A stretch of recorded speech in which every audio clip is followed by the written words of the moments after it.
So about the elephants, sorry.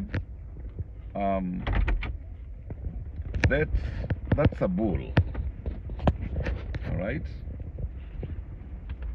Male elephants prefer to be alone. Many times, there are some which prefer to stay in the family, but a majority of bulls prefer to be singular. And there are times when they also form their own male groups of about 4 or 5. All right? And they stay together, they move together. All right? But before that happens, they also try to, to measure the